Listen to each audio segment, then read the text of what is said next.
investment of life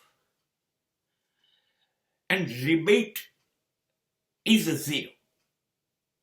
જીવનનું રોકાણ કરો, જિંદગી રોકી દો જે તમને આપી છે પરમાત્માએ એ રોજ બરોજની જીવવાની પ્રક્રિયામાં. સમજાશે નહીં જીવન. જીવન તર્ક શૂન્ય છે. જીવન એ બુદ્ધિ શૂન્ય હોવું જોઈએ. જીવન એક ગજબનું રહસ્ય છે. જીવનમાં જો તમે એ પ્રશ્ન પૂછશો કે શું મળશે, કેટલું મળશે, ક્યારે મળશે, આ પ્રશ્નના જવાબ તમને સતત દોડાવતા રાખશે અને જીવનનો અર્થ ખોઈ કાઢશે. જીવન અર્થ શૂન્યતા સાથે જીવાશે.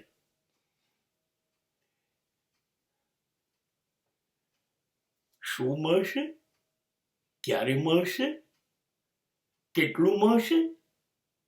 અરે અહીંયા કશું મળતું નથી. અહીંયા મળ્યા પછી પણ મેળવવાનું બધું જ બાકી રહી જાય છે. અહીંયા જેને બધું જ મળી ગયું એ પણ શું સાથે લઈને ગયા? કઈ સમૃદ્ધિ, કઈ સત્તા, કઈ સંપત્તિ? અહીં કશું મળતું નથી. અહીંયા જે મળ્યું છે એ અહીંયા જ મૂકી દેવાનું છે. જીવન એ સ્વપ્નાઓની દોડ છે. નિરંતર દોડાવે છે. હાંફી જવાય છે, થાકી જવાય છે. મંઝિલ શૂન્ય રસ્તો છે. આ એવો રસ્તો છે જીવન જેમાં દોડ્યા જ કરો એ રસ્તાઓ ઉપર. એ રહી મંઝિલ, આ રહી મંઝિલ.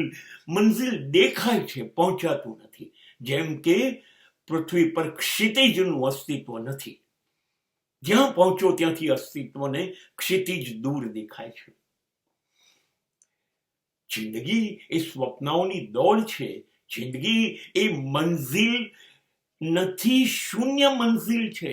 જ્યાં પહોંચ્યા પછી પણ હજી મેળવવાનું બાકી રહી જાય છે. થાકી જઈશું, હાંફી જઈશું. અને આજ આપણો વારસો આપણે આપણા વંશને આપતા જઈએ છીએ. ચલો દોડો, જોડાઈ જાઓ સ્વપ્નની સિદ્ધિમાં મંઝિલ મેળવવા માટે. અમને કંઈ મળ્યું નથી, તમને પણ નહીં મળે. થાકી જજો, હાંફી જજો.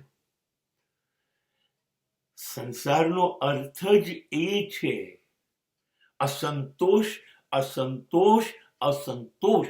ઓનલી ડિસસેટિસ્ફેક્શન.